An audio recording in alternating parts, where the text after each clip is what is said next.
Sorry, madam, only half a pound to a customer. That'll be 25 cents. But couldn't you? I'm sorry, it's share and share alike. We do have a fine margin at only 24 cents a pound. Oh, margin. Those price controls.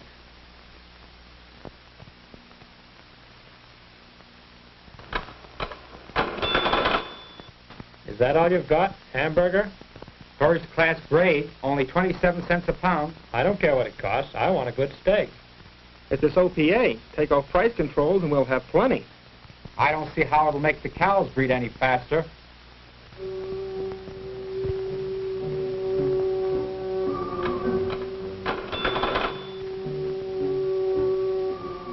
Tom Gray had his groceries for the weekend, but he hadn't found everything he wanted.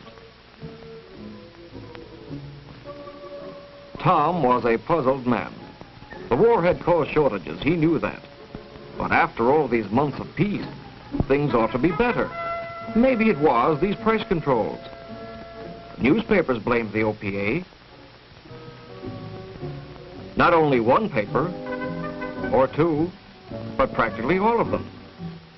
The radio blamed OPA.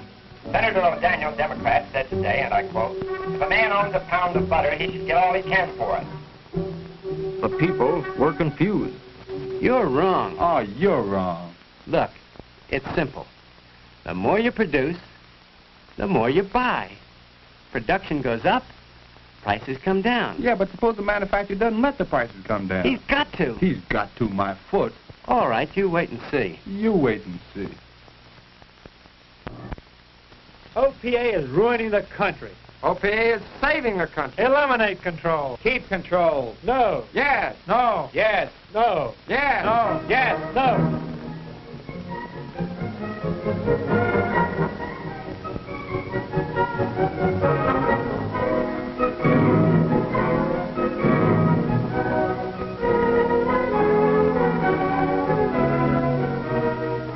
Poor Tom, trying to escape from it all. Yes, sir. Our business leaders are not afraid to call a spade.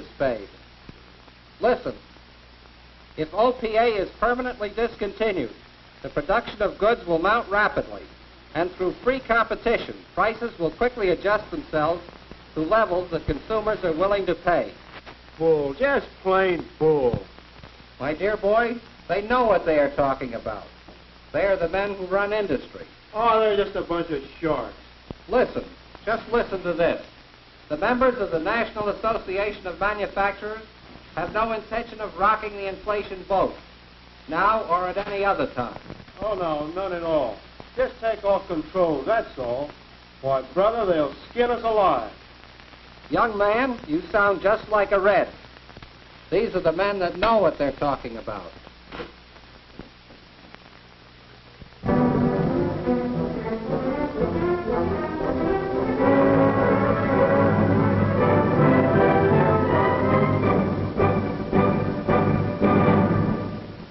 Hey, you're next, sir.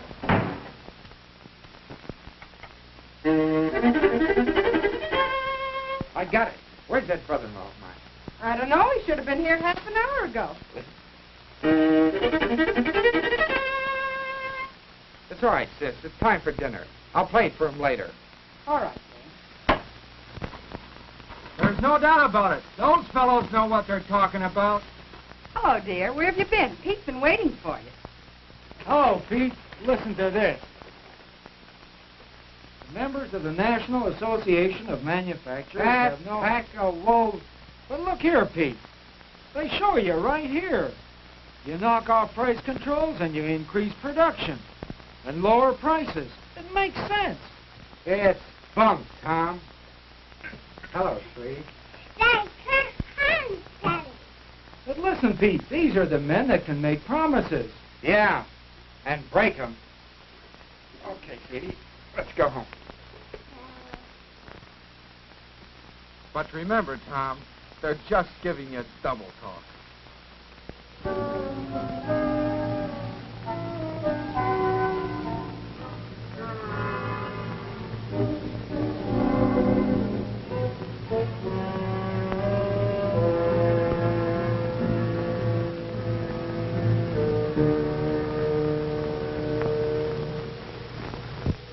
Yes, sir. Maybe we could even get that car. There you go, Tom. Dreaming again.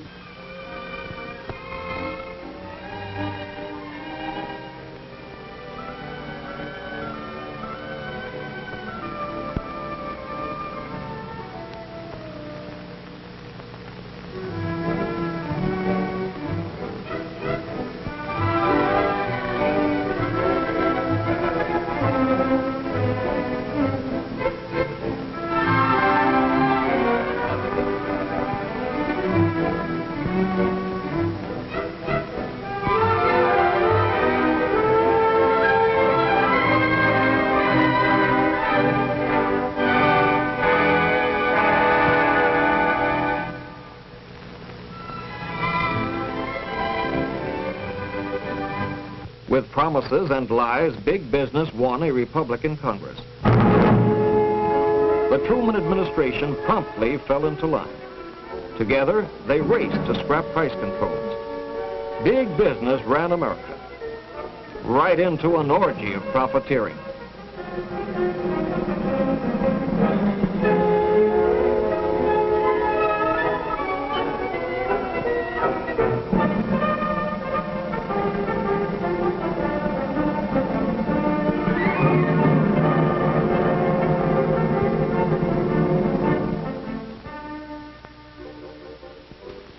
In 6 months, prices jumped a third.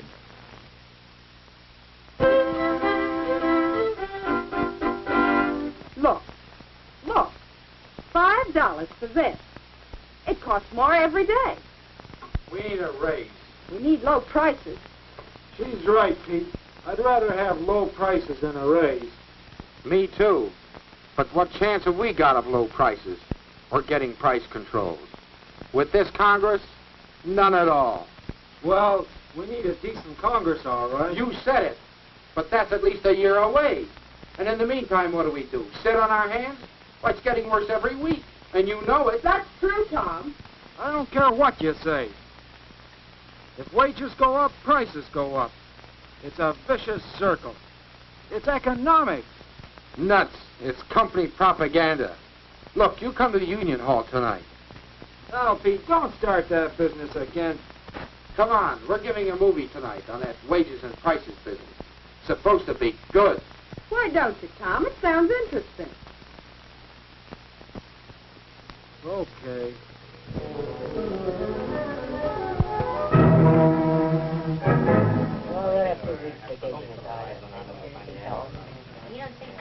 Looks new. It is. Isn't that a honey? Looks complicated. No, baby could run it. Movie's a fine thing. Folks come out to meetings. Yeah, just take a look at that crowd. Yeah. Let's get a seat.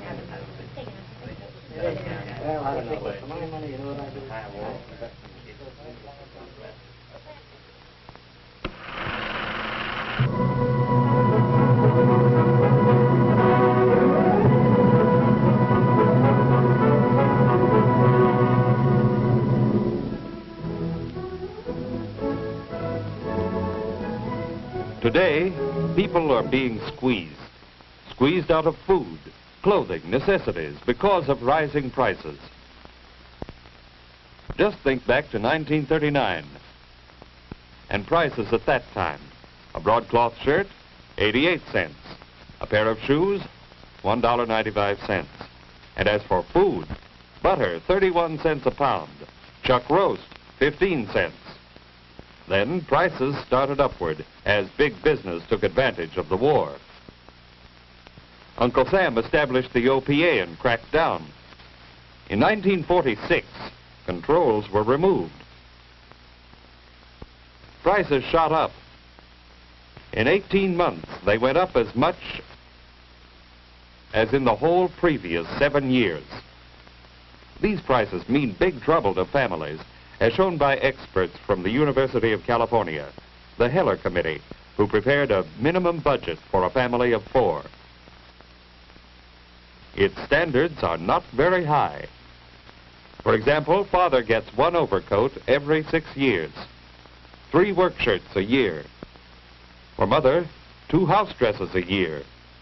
Food for a week, 9 loaves of bread, less than 2 dozen eggs, 1.5 pounds of butter and oleo, milk, a little over 2 quarts a day.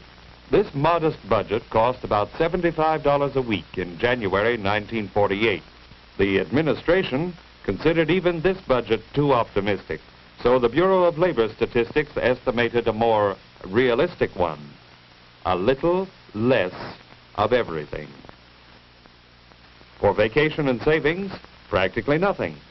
This super modest budget averaged $65 in January 1948, while at the same time, manufacturing wages were around $51 a week.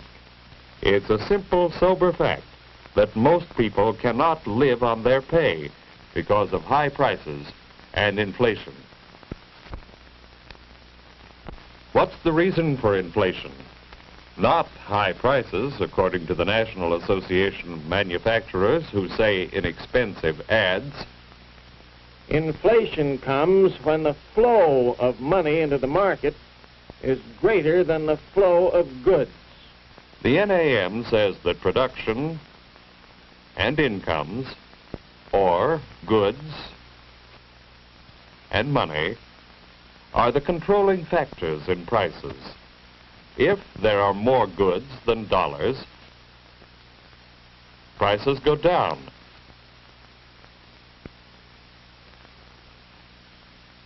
If there are more dollars than goods, prices go up. Sounds reasonable, but it's only half of the story. This explanation leaves out price fixing, monopolies, speculation, market rigging. It leaves out the basic reason for today's inflation, and that is the killing of OPA. Let's analyze this inflation business. It's important. Here is production, goods.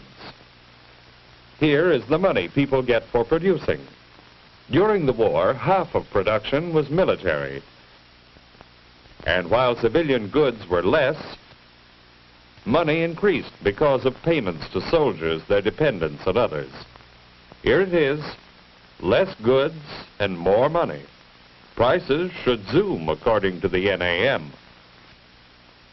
But they didn't, because Uncle Sam established controls. People shared the goods at reasonable cost. The money which wasn't spent went into savings. This is the picture during the war. The war ended. Army goods went back to civilians. There was less money because overtime was cut. Therefore, money and goods were more in balance. There was less reason for inflation. With OPA continuing, savings would have gone for washing machines, houses, automobiles, and refrigerators. For many years to come, we would have had prosperity, a sound, stable prosperity. Instead, government-controlled prices were replaced by business-controlled profits. Prices went up. Wages were used for food and clothing, but wages weren't enough. Savings went for food and clothing. 10 billion savings in a year. Millions of GIs were promised this. They're getting this because of big business prices. The blow of inflation upon our economic security seems like an act of nature, but it actually is the result of acts by big business, and the people are beginning to discover who is responsible for inflation. To postpone this discovery, big business is putting up a barrage of propaganda. Here are their excuses. And here are the facts against them as dug out from official government sources. Excuse number one, the farmers are to blame. One of the principal causes for high prices is federal support of farm prices. The Department of Agriculture finds that of the increases in food prices in the last year, the bulk went to food trusts. And Senator Aiken of Vermont underlines the facts.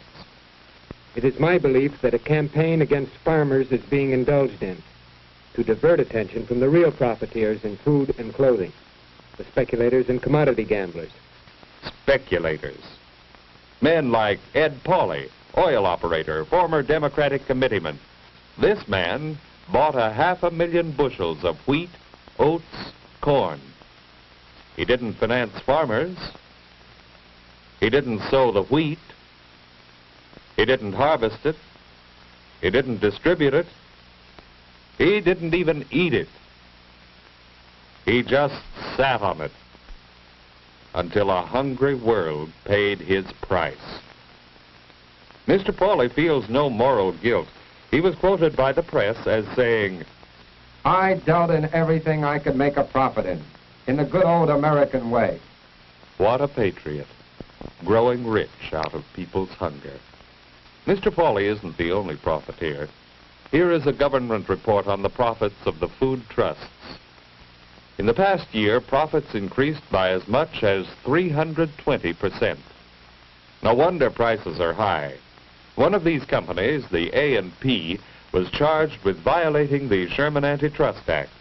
Their extra take from housewives was estimated at $21 million. The company was found guilty and fined $175,000. Cheap enough at the price. No, gentlemen of the NAM, you cannot blame farmers for the high prices. The NAM has another excuse for high prices. Strikes. High prices are due to strikes. 35 million man-days of production were lost last year. 35 million man-days. Sounds like a lot, doesn't it? Yet, during the same time, illness or accidents caused this much loss to production. 600 million man-days. Furthermore, in comparison to all man-days worked,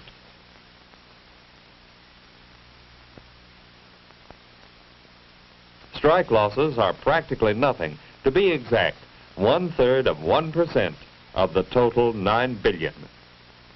No, gentlemen of the NAM, you cannot blame high prices on strikes. But the biggest target of the NAM propaganda is wages. Labor costs come to 85% of expenses upon which prices are based. So, naturally, if labor costs go up, prices go up. Simple arithmetic. Well, let's take a look at the miner for a concrete example. Miners average $65 a week for working underground, daily risking their lives, as in the Centralia disaster. 111 dead. For this kind of work, the miners got an increase of $1.20 a day. Now, let's see what happened to this increase under big business manipulation. The cost of the increase for coal produced was 40 cents per ton.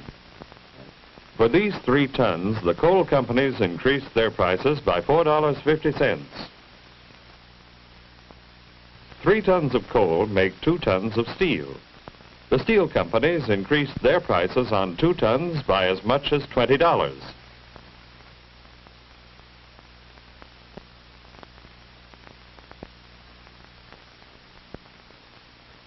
2 tons of steel are used in the average car. Auto companies increased their prices by as much as $100.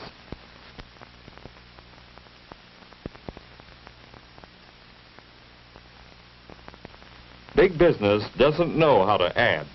It only learned the multiplication table. No wonder prices go up. Wage increases have no relation to price increases. This is true throughout industry. Here are wage increases in typical industries. Practically all are less than 5% of the price increases.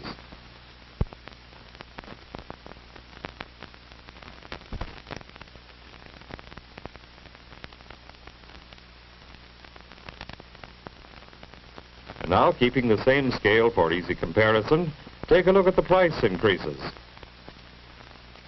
The facts are obvious. There is no relation between wages and prices, as economic experts have known for a long time. No, gentlemen of the NAM, wage increases are not responsible for price increases. Let's see what is responsible for high prices. Auto increased its prices more than steel, and steel more than coal. Why? The answer lies in the degree of monopoly in each industry. Let's examine these industries more closely.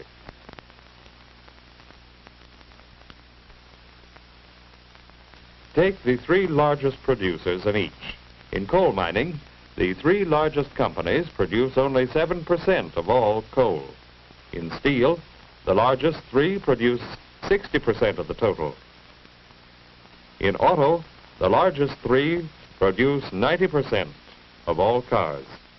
In other words, the auto industry is controlled by a few companies. The coal industry is not. Coal mining is very competitive. Auto is monopolistic. As a result, they can and do charge more. They can and do make bigger profits. Take the profit level at 100 for 1946 and compare 1947. In coal mining, profits up 56%. In steel, up 84%. In auto, up 125%. These increases in profits are not unusual. Throughout all industries, profits are incredible.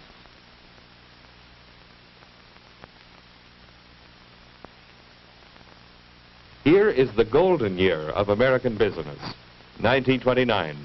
Now let's compare the last 5 years with 1929. The war years were very profitable. American manhood suffered 1 million casualties, but corporations averaged nearly $10 billion a year. Then in 1946, big business broke all profit records, and in 1947 the take was out of this world, $17 billion. In 2 years, corporations cleared $29.5 billion net. In 2 years, big business collected for themselves as much money as was collected by the entire federal government of the United States from taxpayers from the time of George Washington to that of Herbie Hoover, a total of 140 years. No wonder prices are up. These profits are so outrageous that big business is trying to minimize them through a huge campaign of ads and pamphlets. Typical is this pamphlet of the NAM, which is based on their latest propaganda trick, the argument of the sales dollar. To show up this phony argument, let's take Armour & Company as an example. According to the company figures, they make only a couple of pennies on each dollar of sales. Aside from these 2.5 cents, all of the dollar is going to pay for labor and plant and materials and supplies of all kinds connected with the job of giving you meat. Therefore, says Armour, they only make 2.6% profit, which is very low. Sounds reasonable, doesn't it? But it's phony. Most of this dollar is spent before Armour begins working, which is right here. This part of the dollar is paying for activities that have nothing to do with Armour or meat processing. This part is paying for Armour's operations, and when we look at it closely, we find that for its work in processing meat, Armour gets 2.5 cents all right, but these few little pennies represent a profit to Armour of 17% on the value of their work. And 17% for each Armour dollar is a very high rate of profit. But Armour isn't the only profit here in this picture. Let's examine what goes on before processing.